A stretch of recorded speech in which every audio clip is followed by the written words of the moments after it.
Fala galera, boa noite, bom dia, boa tarde, não sei que horas vocês estarão vendo esse vídeo. Para quem não me conhece, eu sou o professor Marcos Vinícius, eu junto com o professor Adalberto, nós iremos aqui no campo de Tangará ministrar a disciplina de horticultura geral nesse semestre, nesse período emergencial 2020/5. Tá? Hoje eu vim aqui falar um pouquinho para vocês sobre os ramos da horticultura, o que é horticultura, onde ela é classificada, como ela começou, enfim, uma série de assuntos nós vamos abordar na aula de hoje. Espero que vocês compreendam e qualquer coisa, qualquer dúvida, nós podemos ali estar esclarecendo essas dúvidas na próxima aula.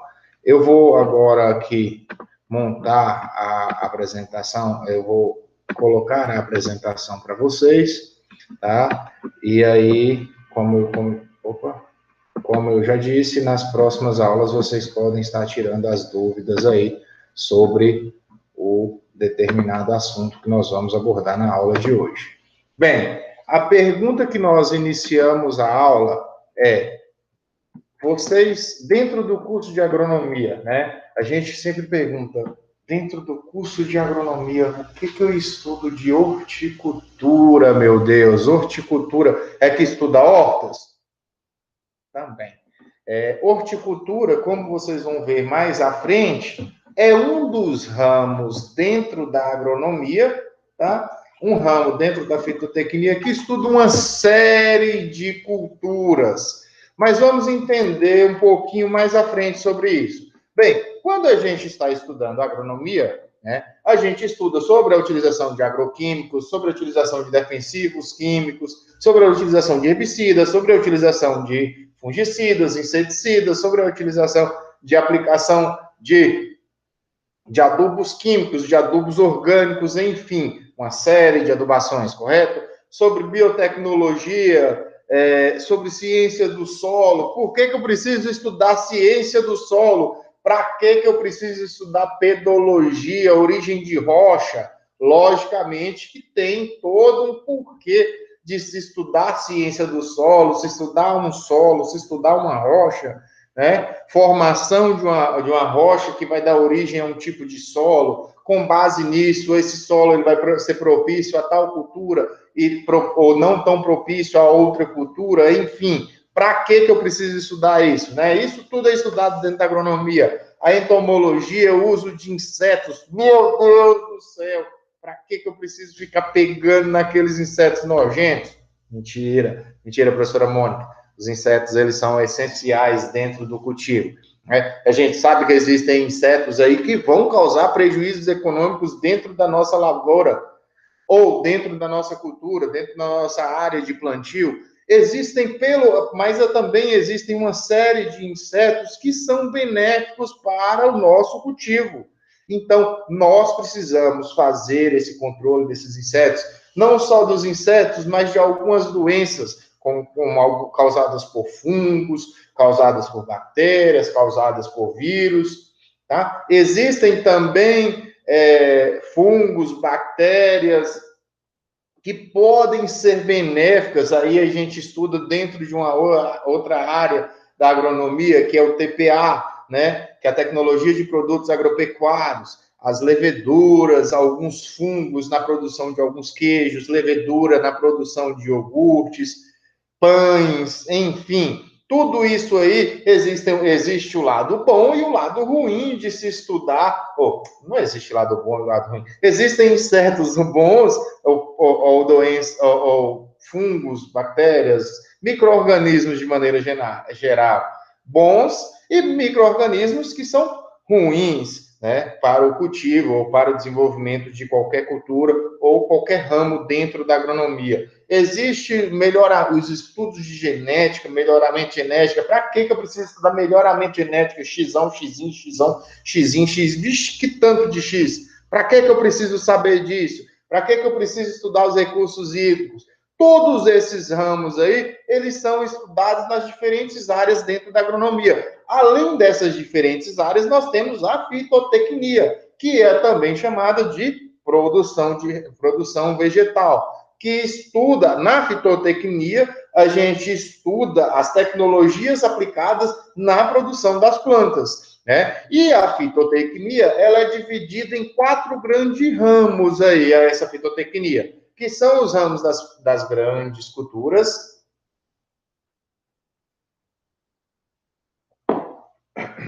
O ramo das grandes culturas, onde estudamos soja, milho, algodão, sorgo, enfim, arroz. Existem uma infinidade de grandes culturas aí. Existe a silvicultura, que nós estudamos espécies florestais. Existe a forragicultura, que nós estudamos as pastagens de maneira geral. A produção animal, ela envolve aí a forragicultura. E você, engenheiro agrônomo, também pode estar atuando dentro da produção animal. E existe a horticultura. A horticultura, pessoal, é um ramo da fitotecnia que ele é um ramo que ele é praticado, antigamente ele era chamado de hortus medieval, né?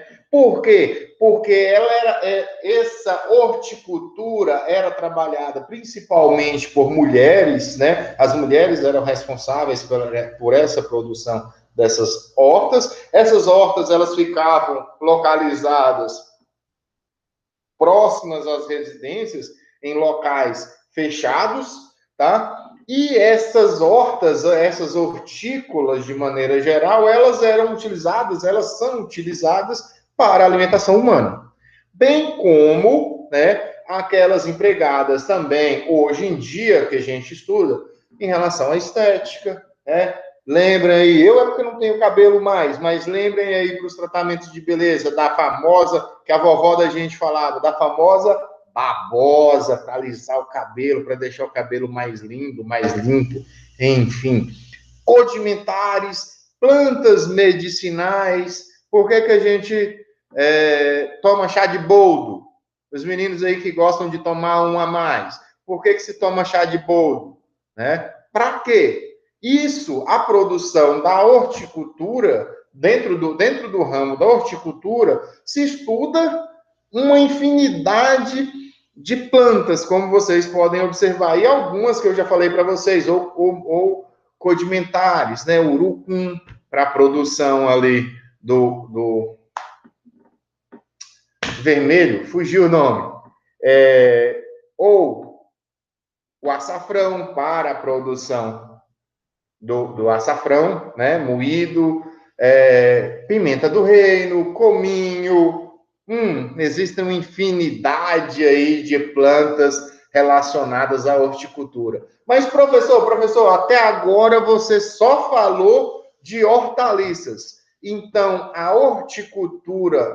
Não só falei de hortaliças, a gente já falou de uma série de plantas, como a gente mostrou aqui, que relacionadas à estética, plantas medicinais, plantas condimentares. Tem plantas condimentares que são hortícolas, são hortaliças, que são utilizadas para consumir. Tem mais plantas, professor, que se estuda a horticultura? Vamos lá. Quando a gente fala de horticultura, olha como é que é amplo o estudo da horticultura.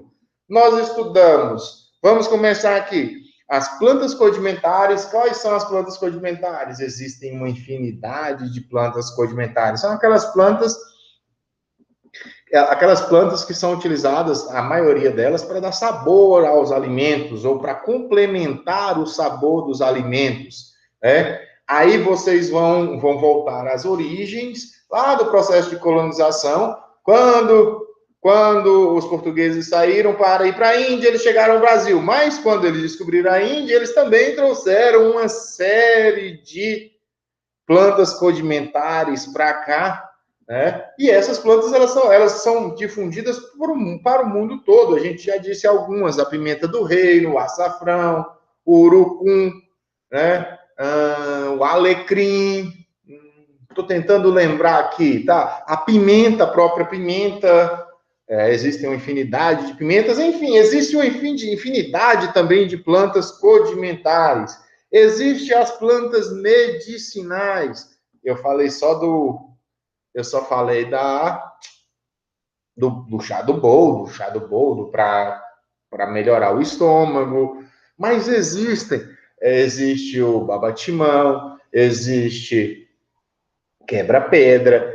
Tudo isso aí são plantas hortícolas, são plantas que são cultivadas e elas estão representadas dentro do ramo, dentro da horticultura. Tá? Existe a floricultura, a gente vai falar um pouquinho mais sobre a floricultura.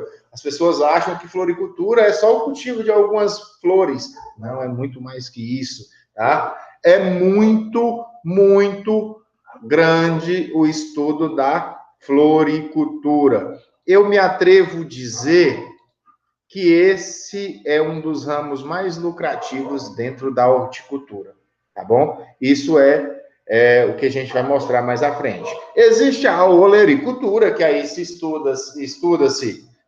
estuda-se dentro da olericultura o cultivo de hortaliças, o cultivo de leguminosas, o cultivo de uma infinidade de plantas ali comestíveis que são utilizadas diariamente dentro da nossa dieta, dentro da dieta do ser humano, tá bom? Existe também, aliado também, junto com a olericultura, existe a fruticultura, tá? Que é um outro ramo. Existe a jardinocultura, existe... Para que se faz jardim? Para que se estuda jardim? Jardim, pessoal, a gente tem que pensar no jardim com bem-estar, né? Melhorar a paisagem, tudo isso é estudado dentro da jardinocultura. A vivericultura, né? A produção de mudas ali que vão ser transplantadas na fruticultura, na produção de plantas medicinais, na olericultura, na jardinocultura, tudo inicia-se na vivericultura. Quem é responsável pela produção em viveiros? Vocês, futuros engenheiros agrônomos. E hoje em dia, dentro dos ramos da horticultura, ele vem ganhando destaque também, eu deixei por último, mas não menos importante, a produção de cogumelos. A produção de cogumelos, a gente sabe que é um pouquinho, o cultivo é um pouquinho, o cultivo e o consumo é um pouquinho elitizado, mas hoje em dia ele vem atingindo diversas classes sociais, o cogumelo aí, e ele entrou, o cultivo desse cogumelo, né, o cultivo de cogumelos entrou dentro também de um ramo da horticultura. Bem, quando a gente fala de horticultura, nós dividimos essa horticultura em 3 fases. A primeira das fases é a que a gente chama de fase empírica. O que seria essa fase empírica? Na verdade, essa primeira fase, ela nunca deixou de existir. Não é em ordem cronológica. Vamos primeiro, antes de começarmos a falar dessas 3 fases da horticultura, vamos esclarecer uma coisa. Essas 3 fases, elas existiram e existem até hoje, tá? Essas 3 fases da horticultura, elas nunca deixaram de... Não findou uma fase para iniciar uma outra fase. Vocês vão entender quando eu explicar. Bem, a fase empírica era aquela fase nos primórdios, aí começa-se nos primórdios, essa fase empírica, tá? Que a gente sabia fazer, mas não sabia o porquê. Como assim, professor? A gente sabia que se colocasse fezes de bovino, de aves, de suíno, em uma planta, ou, entre aspas, no pé da planta, né? Na base da planta, ou no colo, na base da planta, bem, essa planta, a maioria dessas plantas, elas cresciam mais, elas se desenvolviam mais, ela produzia mais. Qual porquê que a gente fazia, que a gente colocava isso? Não sei porquê. Não sei porquê. Então, essa fase empírica, ela é praticada como arte, né? Ela é aquela experiência que é transmitida de indivíduo para indivíduo. Eu aprendi com meu avô e eu vou passar para o meu filho, como eu aprendi com meu pai, que aprendeu com meu avô, e eu vou passar para o meu filho como deve ser feito o plantio de uma cebolinha, de um alface, enfim, de uma pimenta, do cultivo de uma fruta, tá? Mas por que é feito? Não sei, é porque tem que ser feito desse jeito. As pessoas sabem efetuar as operações, mas elas não conhecem, ou elas desconhecem, vamos dizer assim, o porquê que elas devem ser feitas, tá? Elas sabem os efeitos benéficos ou maléficos de fazer tal ação, porém elas não conhecem as causas que determinam o êxito ou o fracasso dessas operações. Entendido? Tranquilo? Então vamos lá para a próxima fase, que é a fase científica. Nessa fase científica, aquelas perguntas que foram levantadas na fase inicial, na fase empírica, elas são respondidas na fase científica. Espera aí, professor, então a fase empírica acabou? Deu fim? Não, a gente deixa de ter dúvidas. A fase científica, ela só acontece diariamente porque nós vivemos fases empíricas. Nós permanecemos na fase empírica. Nós sempre levantamos uma dúvida ou uma hipótese que a gente chama, né? E a partir dessa dúvida, daquele porquê, que nós não sabemos, nós vamos buscar na fase empírica respostas para aquelas dúvidas que são levantadas. Então, a fase científica é intimamente ligada à ciência da biologia, tá? Que é o controle dos fenômenos naturais visando determinados resultados. E exige, como condição essencial, a existência de conhecimentos, né? Logo, então, esses se tornam utilizáveis e sistematicamente organizados, eles passam a construir a ciência da horticultura. Como assim? Bem, a aplicação da ciência no campo da horticultura, ela existe desde 1900, quando surgiu, logo depois que surgiu também o curso de agronomia, né? Onde foram estudados fotoperiodismo. O que é fotoperíodo? O que precisa estudar fotoperíodo? Para que eu preciso estudar plantas de fotoperíodo curto, fotoperíodo longo? Para que eu preciso estudar maldita... Opa, perdão, professora, eu esqueci o nome. Para que eu preciso decorar ciclo de Krebs? Para que eu preciso estudar ciclo de... Nossa Senhora! ATP, para que eu preciso saber isso? Isso, pessoal, é necessário se estudar isso para saber como a planta se desenvolve, como a planta cresce, como a planta vai produzir frutos, como a planta vai produzir folhas, enfim, genética. Para que eu preciso saber genética? Né? Por que eu tenho duas plantas iguais e aí essas plantas elas trocam pólen para nascer uma outra planta teoricamente superior aos pais? Isso é o estudo da genética, basicamente o estudo da genética. Olha que louco! Para que eu preciso saber de nutrição de planta? Só chegar, encher a mão de adubo e jogar lá no pé da planta, ó, pé da planta, meu Deus. Bem, é só fazer isso, não é verdade? Não, pessoal. A planta, ela tem uma necessidade nutricional exata, então eu não posso perder dinheiro jogando adubo fora. Jogar adubo sem fazer recomendação necessária, eu estou rasgando dinheiro. Só doido que rasga dinheiro. Vocês são doidos? Vocês rasgam dinheiro? Eu também não. Então a gente precisa estudar nutrição. Precisa estudar o raio dos reguladores vegetais. Eu lembro sempre do etileno. Etileno. O etileno é um fito-hormônio, um regulador vegetal, um hormônio vegetal, responsável pelo amadurecimento, principalmente de plantas, de todos os tipos de plantas, mas o amadurecimento posterior à colheita dos frutos de clima, os frutos climatéricos, que são aqueles que amadurecem depois de ser colhidos. Imagina se eu não estudasse esses reguladores, não só o etileno, tá? Os demais reguladores vegetais aí. Se eu não estudasse o etileno e eu quisesse transportar uma carga de, deixa eu ver o que se produz muito em Tangará, hortícolas nem tanto, né? Mas vamos chutar ali uma hortícola qualquer, sei lá, manga. Eu tenho um plantio de manga e eu quero transportar essa manga de Tangará para o Japão. Para o Japão, ó, longe, né? Como eu vou fazer isso? Então, eu preciso estudar os reguladores de vegetais, principalmente o etileno aí, para eu conseguir levar essa manga lá, controlar a temperatura, controlar concentração de oxigênio, controlar a umidade.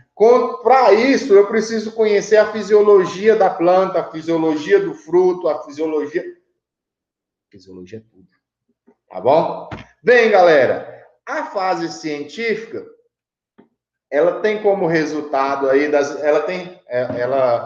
como resultado dessas inúmeras pesquisas realizadas na fase científica, podemos citar aí que apareceu melhores variedades, melhor eficiência de propagação, concentração de maturação, né? A gente não tem maturação dividida, a gente tem uma concentração de maturação na mesma época do ano, então isso é muito mais fácil, facilita a colheita, classificação comercial de frutos, de folhas, né? Conservação de produtos por um maior período de tempo, reduzindo a perecibilidade dos produtos.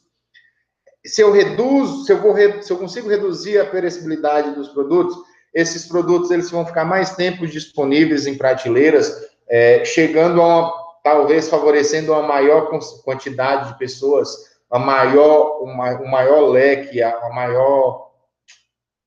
uma maior quantidade de pessoas, uma maior distância, enfim, né? Ele vai reduzir as perdas, vai distribuir melhor esse produto aí, devido ao processo de industrialização. Tudo isso foi realizado junto com a fase comercial.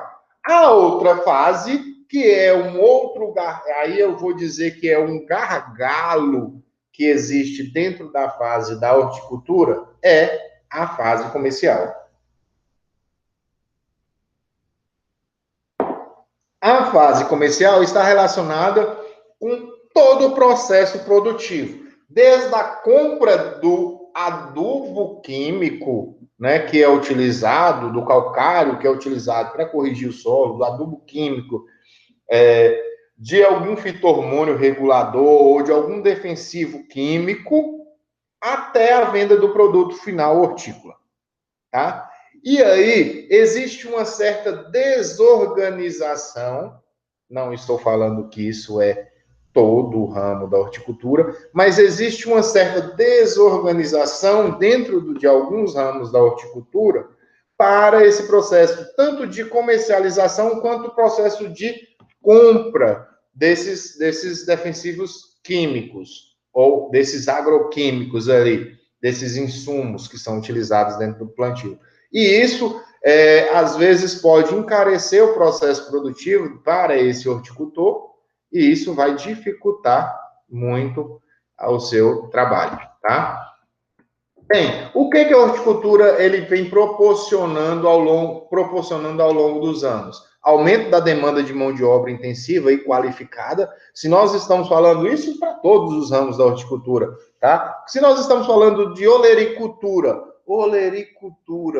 é um ramo da horticultura, não é? Bem, se eu estou trabalhando com olericultura, se eu trabalhar dentro da hidroponia, que está dentro do ramo da olericultura, eu preciso mão de obra qualificada para eu produzir alface em 45 dias, né? Isso, eu preciso saber, isso vai ser um próximo tópico que vocês vão estar estudando aí, a hidroponia, quantidade de produtos que são adicionados à água, né? Altura da bancada, distância entre plantas, isso tudo precisa-se de mão de obra qualificada para se fazer um cultivo de uma cultura. Hoje em dia, não dá para brincar de ser produtor rural. O produtor rural, seja ele pequeno, médio ou de uma grande propriedade ou de uma grande extensão de área, esse produtor rural, ele precisa de mão de obra qualificada. Bem, então, com isso, vem gerando novas modalidades de emprego. A gente falou aí agora da produção de cogumelos, né? Isso é bastante importante porque fixa as famílias no meio rural. A gente sabe que grande parte das famílias do meio rural, elas estavam migrando da zona rural para a zona urbana. Isso vem acontecendo desde a Revolução Industrial, que a gente chama de terceira revolução agrícola, né? Essa migração das famílias do meio rural para o meio urbano, em busca de melhor qualidade de vida, em busca disso, daquilo outro. Enfim, hoje o inverso está acontecendo e as famílias do meio rural, elas estão se fixando, se mantendo dentro das suas propriedades, buscando melhoria da alimentação e da saúde populacional, ampliação de mercados, desenvolvimento socioeconômico regional, aumento de divisas e arrecadação para a região. Bem, vamos falar um pouquinho das características da exploração hortícola. A exploração hortícola, a horticultura de maneira geral, ela tem uma característica de cultivos, na maioria das vezes, cultivos intensivos. Tá? São pequenas propriedades que produzem uma grande quantidade de alimentos. Então, ela gera capital, ela gera tecnologia, ela precisa de mão de obra especializada, ela precisa um grande capital é investido, mas um capital ainda maior ele retorna. Dentro da horticultura, a tecnologia ela vem surgindo.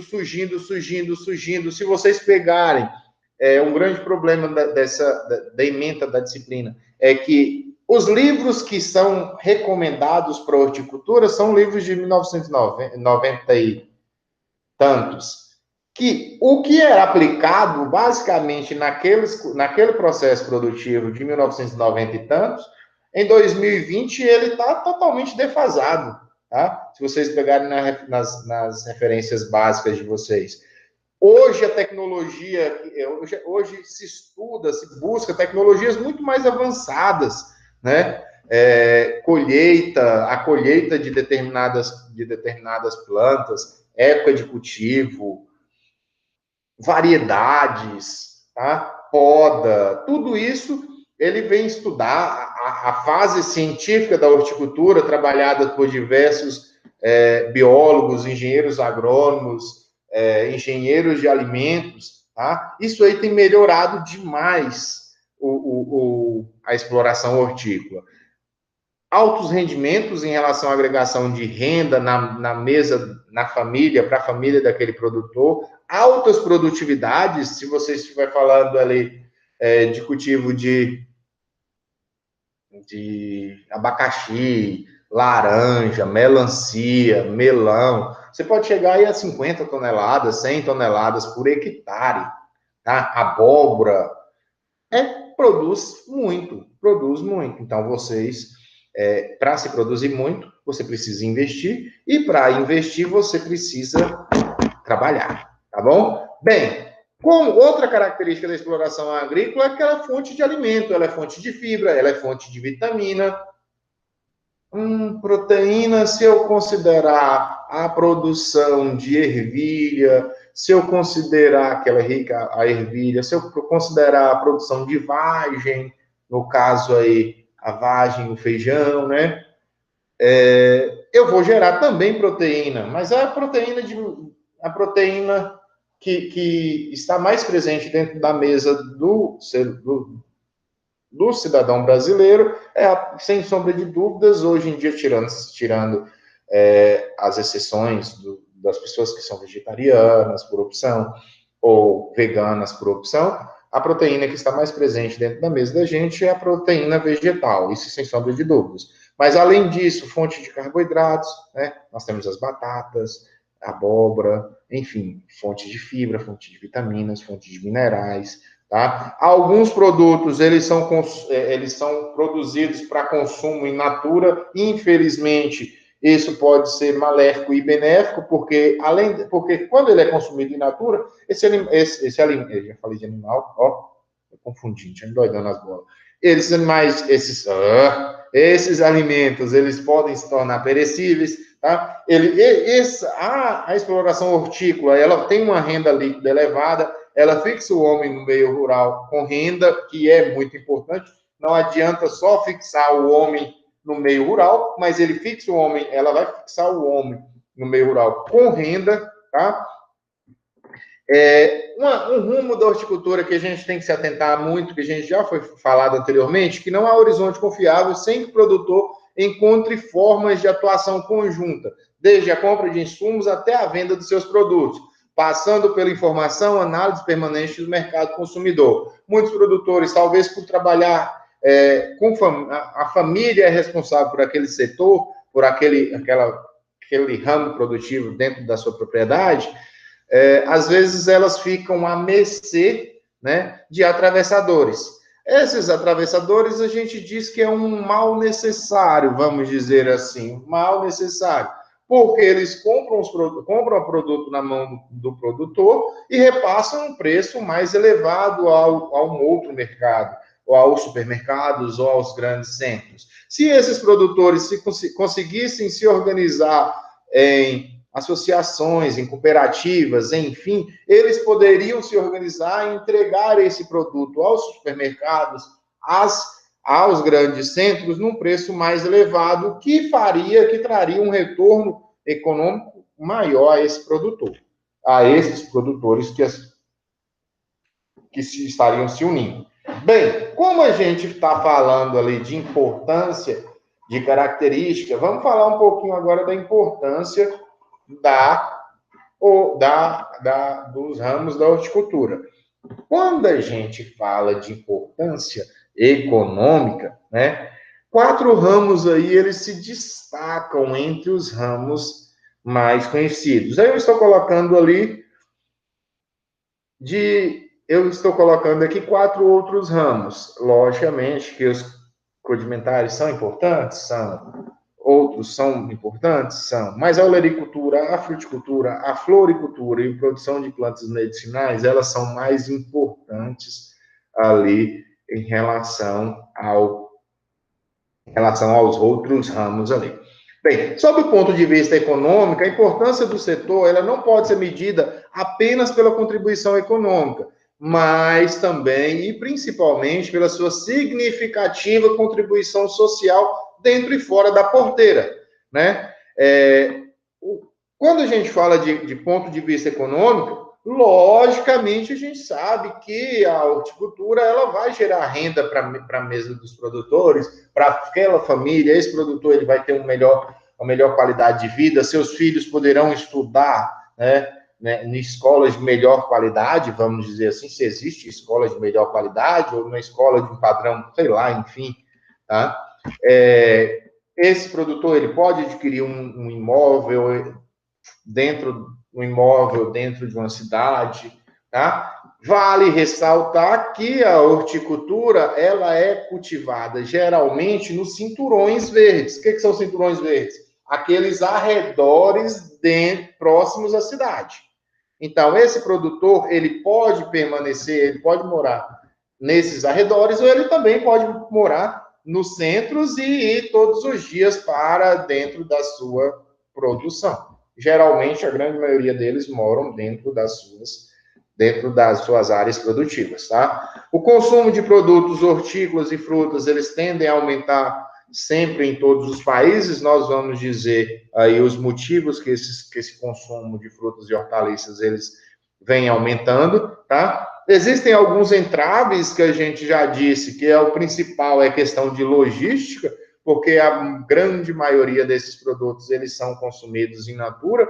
Então, se eles são consumidos in natura, eles têm uma perecibilidade maior em relação a outros produtos, como os grãos ali, né, que podem ser armazenados, reduzir seus teores de umidade e ser armazenados por maior período de tempo. Consequentemente, eles estão disponíveis, se bem cuidados e armazenados por maior período de tempo. Como essas hortícolas, elas têm uma concentração de água um pouco superior, ou bem superior, como se a gente estiver falando de uma alface ali, o tempo de prateleira dela vai ser bem curto, se eu não oferecer condições ideais para que aquela aquela hortícola ela permaneça permaneça dentro da minha gôndola ou dentro do setor onde eu estou expondo esse produto, tá? Então, a seleção de produtos, o tratamento fitossanitário, refrigeração de produtos, armazenamento adequado e transporte são os grandes entraves do setor hortícola, tá? Porque se eu fizer um tratamento fitossanitário, se eu refrigerar, se eu armazenar de maneira adequada, ou se eu transportar de maneira adequada, eu estou aumentando os meus custos de produção. Se eu aumento os meus custos de produção, eu vou reduzir os meus meu lucro. Então, eu tenho que botar na balança o quanto é favorável um, quanto é favorável o outro. Bem, a gente já disse que ela é fonte de vitamina, fonte de alimentos, basicamente, fonte de vitaminas, minerais, ácidos graxos, em alguns casos até proteína. Né? Sobre o ponto de vista alimentar, não precisa discutir, por quê? É um alimento. E se a gente fala que é alimento, o que a horticultura produz é alimento. O que é alimento? Por definição, segundo a Organização Mundial de Saúde, alimento é toda substância que é introduzida no organismo, ele vai produzir calor, energia, provoca crescimento, repara as perdas e mantém o seu equilíbrio. Isso é a definição de alimentos. O que o ramo da horticultura, o que a horticultura produz, então? Basicamente alimentos. Seja ele fruta, seja ele verduras, seja ele hortaliças de maneira geral, seja ele condimentares para dar gosto aos alimentos, medicinais, tá? Para curar, cogumelo, viveiro vai produzir mudas, a floricultura, aí nós podemos falar que tem algumas flores comestíveis, mas isso aí ela melhora o bem-estar, as flores elas melhoram o bem-estar. Enfim, as vitaminas e sais minerais são de grande importância para o bom funcionamento do organismo. Não só as vitaminas e os sais minerais, sendo denominados elementos reguladores do metabolismo. Daí a grande importância de se consumir frutas, principalmente das hortaliças, por serem naturalmente ricas nesses elementos. Fonte de vitamina C, fonte de vitamina A, tá? Cadê a avó da gente para oferecer aquele suco de acerola? Ó, que delícia, um suquinho de acerola bem gelado, tá? Fonte de vitamina C.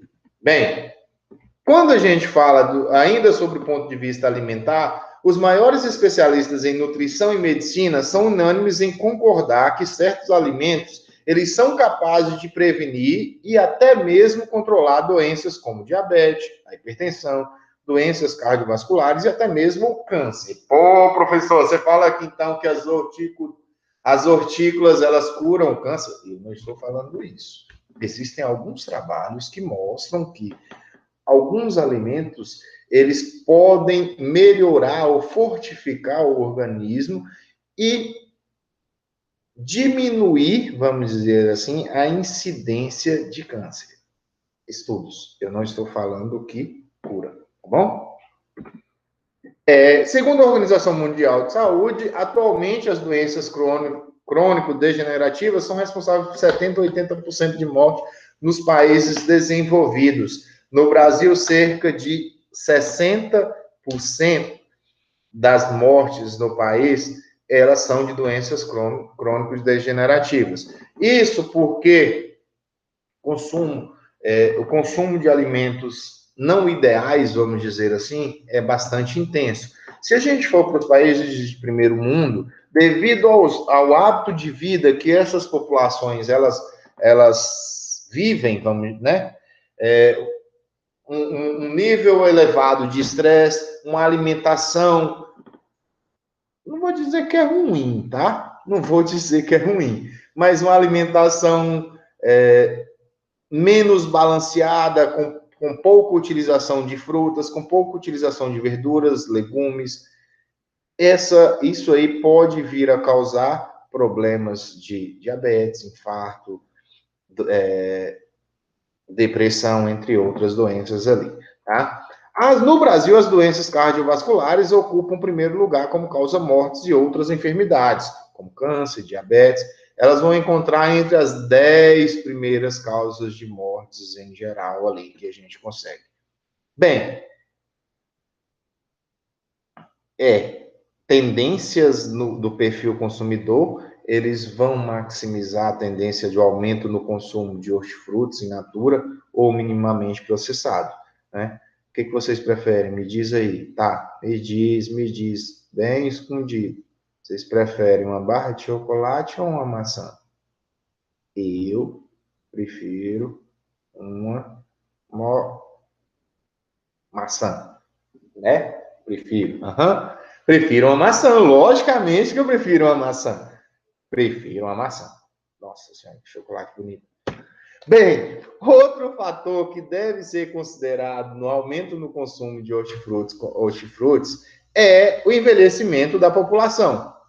O aumento da expectativa de vida aí fez com que essas populações mais velhas, naturalmente, elas consumissem mais frutas e hortaliças, tá? Então, como aumentou a expectativa de vida, essas pessoas, geralmente elas passam a consumir mais frutas, mais verduras, mais hortaliças, tá? Naturalmente, ou por recomendação médica, ou porque é obrigada mesmo. Então, como elas passam a consumir frutas, verduras, então a produção é necessária que aumente. Outro fator, tá? Em relação à saúde, se vocês observarem um bonitão aqui, forte e tal, então a gente consome mais frutas para manter, né, aquele peso, aquele corpo mais esbelto, mais natural. Meu Deus, nunca como fruta. Bem, quando a gente fala em importância social, existe, a gente já foi falado, a fixação do homem no campo, tá? Gerando empregos de maneira direta, de maneira indireta durante a safra, vai absorver a mão de obra na época de entre safra de outras culturas, e isso vai gerar renda na mão daquele que está permanecendo no campo e gerando dinheiro a esses produtores. Bem, quando a gente fala da importância da cadeia produtiva brasileira de hortaliças, grande parte dos produtores, eles estão estratificados em menos de 20 hectares. Do ramo da horticultura, eles estão estratificados em menos de 20 hectares. Tipicamente, é família, tá? É a família que é responsável pelo processo produtivo. Eles produzem dentro daquele cinturão verde, próximo dos grandes centros urbanos, produzem e levam para os centros urbanos para comercializar. Os outros 60%, eles são pequenas propriedades, maiores que 20 hectares, ou em torno de 20 hectares, propriedade de 20 a 40 hectares, e acima de 60 hectares ali, que vão produzir outras hortícolas, como melancia, tomate, tá? Isso aí por exemplo, para a produção de extrato de tomate. Beleza? Esses empregos, o ramo da horticultura, ele vai gerar de 3 a 6 empregos diretos e a mesma quantidade de empregos indiretos, tá? Enquanto que a soja e o milho, ele gera em torno de 0,36 empregos por hectare. Uai, professor, pega o corpo da pessoa e divide por 3? Não, gente. É porque em 1 hectare é necessário apenas uma pessoa é responsável, uma pessoa consegue tomar conta de 3, em torno de 3 hectares ali. Tá? Algodão é 0,4 pessoas por hectare. Gente, há muita gente que depende da olericultura. Isso é em torno de 8 a 10 milhões de pessoas que dependem da olericultura, tá? É muita gente por todos os anos. Quando a gente fala de floricultura, olha que lindo, gente. Olha que imagem mais linda. Bem, existem cerca de 4 mil produtores de hortícola, de flores dentro de todo o Brasil. Geralmente são pequenos produtores, concentrados em menores que 20 hectares no Brasil, tá? A área é de 6 mil hectares, são produzidos anualmente de flores, e está presente em 304 municípios brasileiros ali produzindo flores. Eles vão gerar em torno de 120 mil empregos dentro de toda a cadeia produtiva de flores, tá? 48% no processo produtivo, 3% na distribuição, 42% na comercialização desse produto, desde a produção, desde o produto que é utilizado na produção das flores, até a comercialização final, para produzir lá o buquê de flores. Meninas, já receberam flores hoje? Namorado de vocês mandou flor esse mês? Mandou flor esse ano? Se não, ó, mete o pé na bunda dele. Que homem que não é romântico, né? E outras 7 mil pessoas ali, sim, 6% da produção desses empregos, eles estão em outros ramos ali, outras funções. O rendimento bruto por hectare, olha o que eu estou falando, gente. Rendimento bruto por hectare, ele está em torno de 50 mil, 100 mil por hectare. Ah, professor, e o rendimento líquido? Ah, isso aí é bastante elevado, é bastante baixo. Vai ficar em torno de 30% desse rendimento bruto. Então, de 100 mil, eu vou ter 30 mil por hectare de rendimento líquido. Ele gera em torno de 4 empregos diretos e a mesma quantidade de empregos indiretos, tá? E a área média cultivada ali, Brasil, é de 3,5 hectares por produtor. Movimento mercado interno de 1,2 bilhões de dólares em todo o mundo, tá? Por isso que eu perguntei se os namorados de vocês já deram flores para vocês hoje. Olha como é que os suíços, eles são mais apaixonados que nós brasileiros. A Suíça, o consumo médio de flores anuais é de 170 dólares com gastos com flores. Na Noruega, 143 dólares gastos com flores anualmente, por população, proporcionalmente.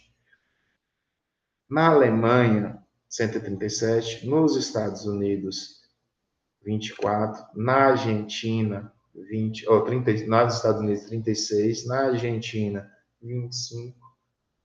No Brasil, o consumo doméstico per capita é de 6 dólares. 6 dólares. Ninguém dá flor para ninguém mais. Ninguém é apaixonado por ninguém. Chegar com um buquê de flores para a esposa, para a namorada. Cobrem, meninas. Meninos, vocês também podem cobrar. Cobrem. Vocês também têm direito a flores. Exigem que elas levem vocês para o lanche e paguem o lanche para a gente. Tá bom? Vou cobrar, minha. Bem, olha que imagens. Pessoal, isso na comercialização de flores, tá? Campos de produção de flores. É muito, muito lindo. Outro ramo ali é a fruticultura, perdão. Já está acabando, galera, já está acabando. Tá bom? Bem, ela ocupa em torno de... Enquanto a agricultura ocupa 50 milhões de hectares, a fruticultura vai ocupar só 2 milhões de hectares. Ela não ocupa nada, tá? Ela movimenta cerca de 50... A agricultura movimenta cerca de 53 bilhões, isso em valor bruto, por ano, tá? Com rendimento médio de R$1.000 por hectare. Pouco, né? Pouquíssimo. Enquanto isso, a fruticultura ela vai movimentar 12 bilhões em 2,3 milhões de hectares, tá bom? Isso aí dá um rendimento de R$8.000 por hectare dentro da fruticultura. É muita grana. Ela vai gerar em torno de 5 empregos, 5 milhões de pessoas ali são empregadas dentro da horticultura e permite também exploração comercial lucrativa em áreas inferiores, tá, a 15 hectares. Você vai ganhar dinheiro se produzir frutas em áreas inferiores a 15 hectares. Vai lá e planta 15 hectares de soja e vê se você ganha dinheiro. Bem difícil. Você empata, mas não ganha tanto dinheiro. Aqui algumas imagens lá de casa, de algumas hortaliças, que meu Deus, vontade que eu tinha de produzir stand de laranja. algumas imagens de frutas aí, nós temos uma infinidade de frutas que são produzidos, tá bom? Bem, quando a gente fala de classificação de plantas hortícolas, isso aqui eu ficaria mais 2 horas, 3 horas, um dia falando de classificação de plantas hortícolas. Eu defini aqui, eu coloquei algumas classificações ali. Quanto ao hábito, se ela de hábito de crescimento é rasteiro, ela é trepadeira, ela tem o hábito de crescimento de trepar, se ela cresce ereta, se ela cresce em arbusto, enfim, quanto à fisiologia, se ela é C3, se ela é C4, quanto à duração do ciclo, se ela é perene, se é uma planta perene, se ela é uma planta anual, se ela é uma planta bianual, quanto ao uso, tá? Se ela vai ser, o que vai usar? Se é o ramo, se é a flor, se é o galho, se é as raízes, se é o caule, tá? Se é o fruto, se é a inflorescência, tudo isso aí são classificações. Quanto ao clima, se ela é de clima temperado, se ela é de clima tropical, se ela é de clima subtropical. Quanto à botânica, enfim, gente, existe um mundo de classificação que vocês podem acompanhar nos slides abaixo, que eu deixei para vocês, tá? Espero que vocês tenham gostado. Se gostou, deixa o joinha. Nunca fiz isso no vídeo meu. Deixa o joinha. Fique com Deus. Grande abraço e até semana que vem. Tchau, tchau.